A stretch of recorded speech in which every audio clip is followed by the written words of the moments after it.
வணக்கம். நான் ராஜ்குமார் கதிர்வேல். செபியில் பதிவு பெற்ற பங்கு ஆலோசகர் கிடையாது. இங்கு பகிரப்படும் தகவல்கள் அனைத்தும் கற்றலின் நோக்கத்திற்காக மட்டுமே. இதனை அடிப்படையாக வைத்து எந்த முதலீட்டு முடிவுகளையும் நீங்கள் எடுக்க வேண்டாம் என கேட்டுக்கொள்கிறேன். நிஃப்டி அதோடைய ஏடிஹெச்சிலிருந்து தொடர்ந்து கீழே விழுந்துட்டே இருக்குது.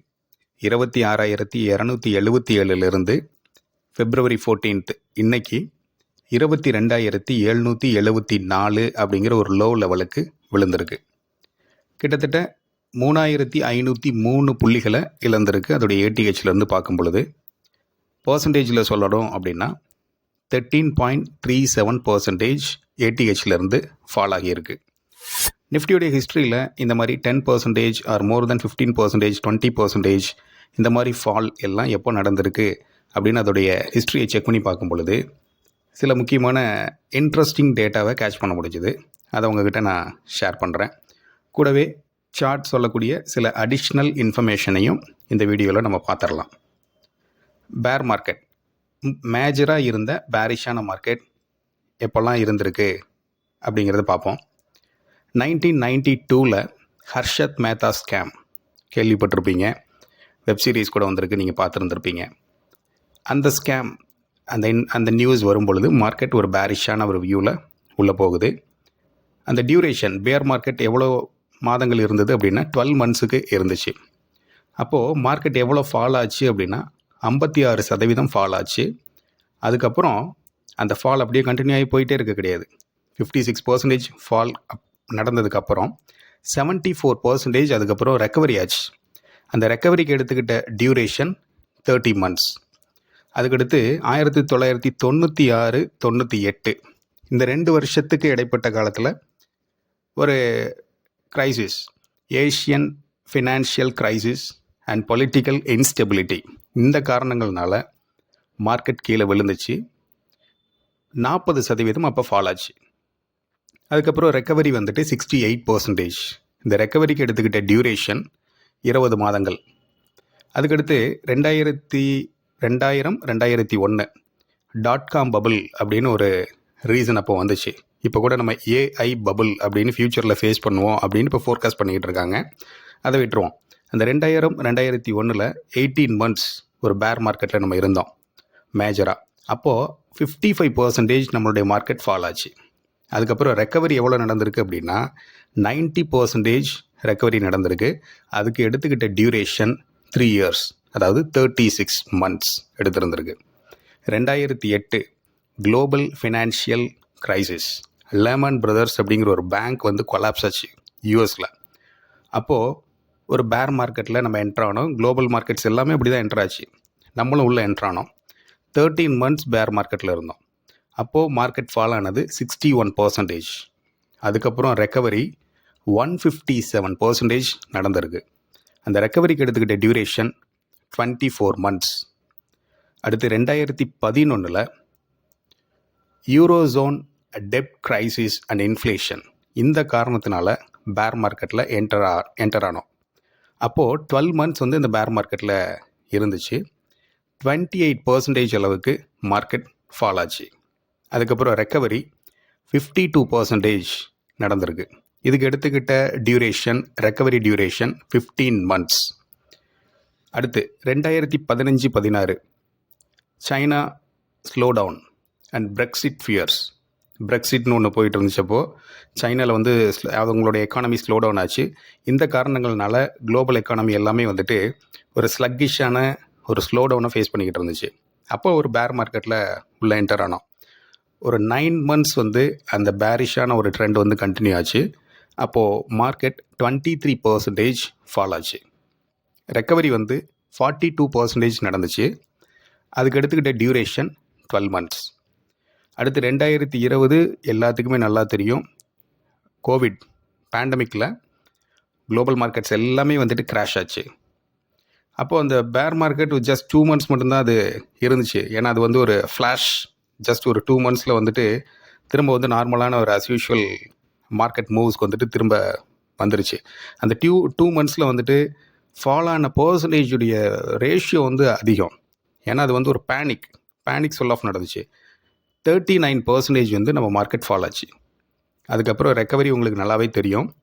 105%, கிட்டத்தட்ட 12,431 அப்படிங்கிற லெவலில் இருந்து 7,511 அப்படிங்கிற ஒரு லெவலுக்கு கீழே விழுந்து அதுக்கப்புறம் குதிரை மாதிரி இப்போ வந்துட்டு 26,000 டச் பண்ணியிருக்கு அப்படின்னா நீங்கள் பார்த்துக்குங்க.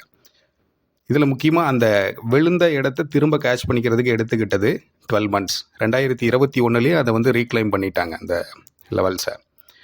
ஸோ 105% அந்த இடத்துல கெயின் பண்ணியிருக்கு, ரெக்கவரி பண்ணியிருக்கு. அதுக்கு அந்த ரெக்கவரி எடுத்துக்கிட்ட டியூரேஷன் 12 months.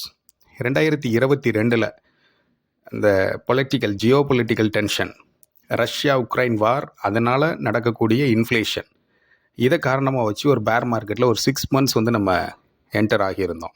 அப்போது 18% மார்க்கெட் ஃபால் ஆச்சு. திரும்ப ரெக்கவரி வந்துட்டு 32% நடந்துச்சு.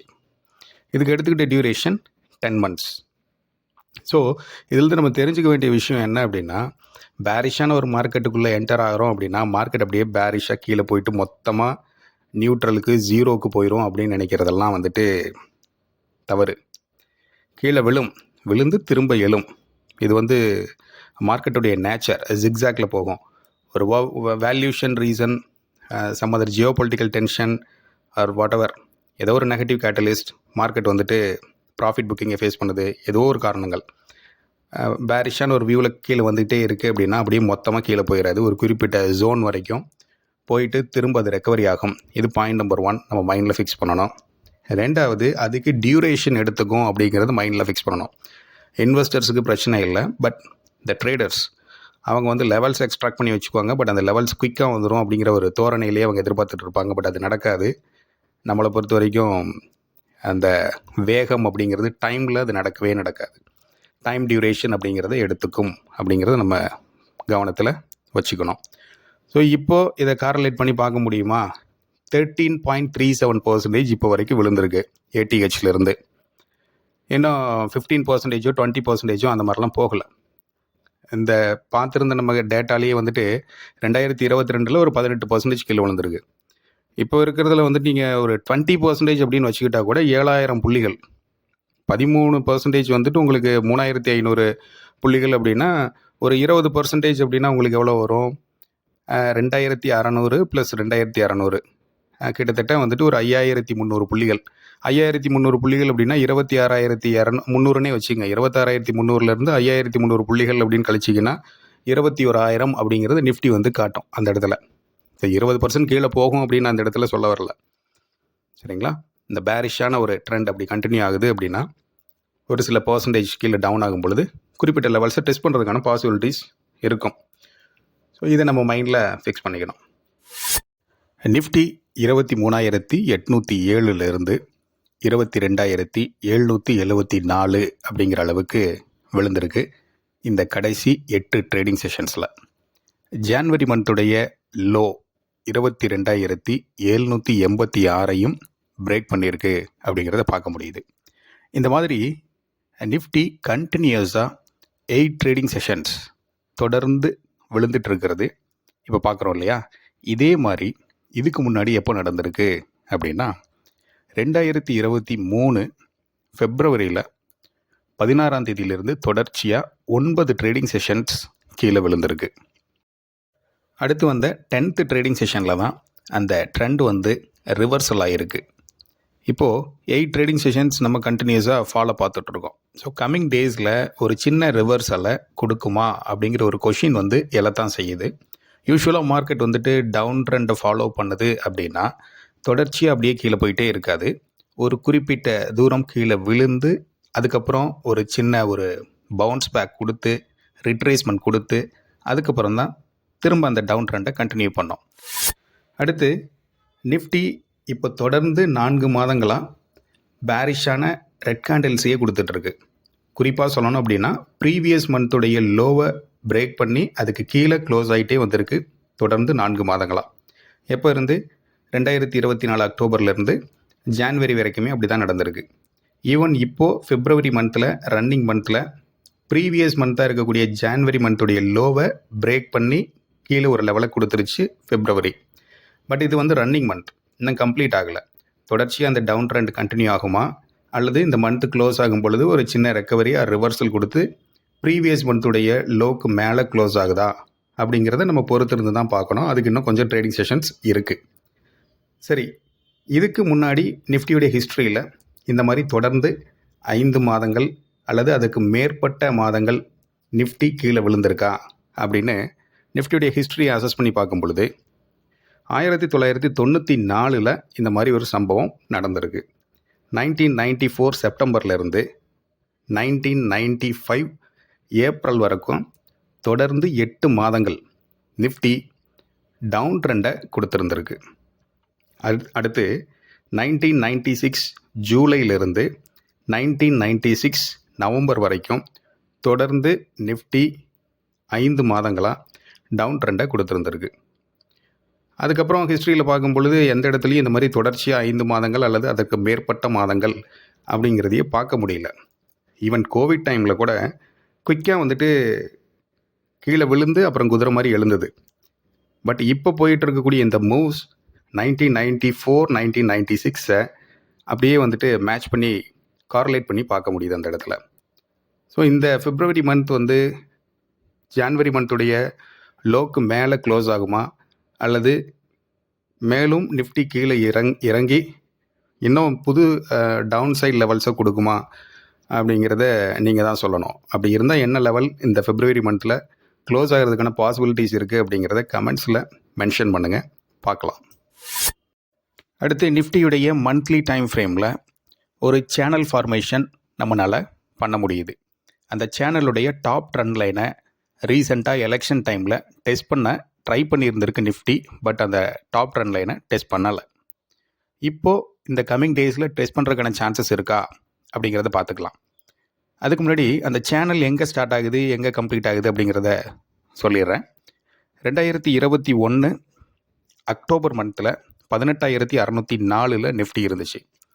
2023 செப்டம்பரில் நிஃப்டியுடைய ஹை 20,222. இந்த 2 டியூரேஷனுக்கும் நடுவில் பார்த்தோம் அப்படின்னா 23 மாதங்கள் இருக்குது.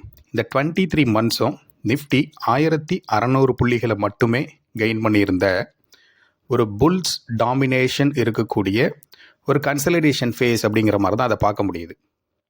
அந்த சேனலில் பிரேக் அவுட் எப்போ நடக்குது அப்படின்னா செப்டம்பருக்கு அப்புறம் வந்த அந்த நவம்பர் அண்ட் டிசம்பரில் வந்துட்டு புல்லிஷான ஒரு பிரேக் அவுட் கொடுத்து வெளியே வந்தது நிஃப்டி.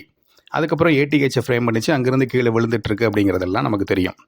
இப்போ இந்த சேனலுடைய டாப் ட்ரெண்ட் லைனை ஜூன் மந்தில் 21,281 கொடுக்கும் பொழுது அந்த டாப் ட்ரெண்ட் லைனை டெஸ்ட் பண்ணுறதுக்கு ட்ரை பண்ணியிருந்திருக்கு நிஃப்டி. பட் அந்த இடத்துல டச் பண்ணலை. அதுக்கப்புறம் இப்போ தொடர்ச்சியாக 5 மாதங்களாக வந்து நிஃப்டி விழுந்துட்டுருக்கு. சேனலுடைய டாப் ட்ரெண்ட் லைன் எங்கே வருது அப்படின்னா 21,848 அப்படிங்கிற லெவலில் வருது. மீடியன் லைன் 20,400 வருது. அதே அந்த சேனலுடைய பாட்டம் ட்ரெண்ட் லைன் 18,595 வருது. ஸோ இந்த பேரிஷான ஒரு ட்ரெண்டு கண்டினியூ ஆகுது அப்படின்னா சேனலுடைய டாப் ட்ரெண்ட் லைனை டச் பண்ணி ரிவர்சலாக சான்ஸ் இருக்கும். அதுக்கடுத்து பேரிஷான ஒரு வியூ கண்டினியூ ஆகிக்கிட்டே இருக்குது, கீழே வர்றதுக்கான கேட்டலிஸ்ட் வந்துக்கிட்டே இருக்குது மார்க்கெட்டில் அப்படின்னா மெடியன் லைனை டச் பண்ணுறதுக்கான பாசிபிலிட்டிஸும் இருக்குது. இதெல்லாம் ப்ராபபிலிட்டி தான். ஸோ இந்த சேனல்லேருந்து எடுத்துக்கக்கூடிய இன்ஃபர்மேஷன் இது ஒன்று.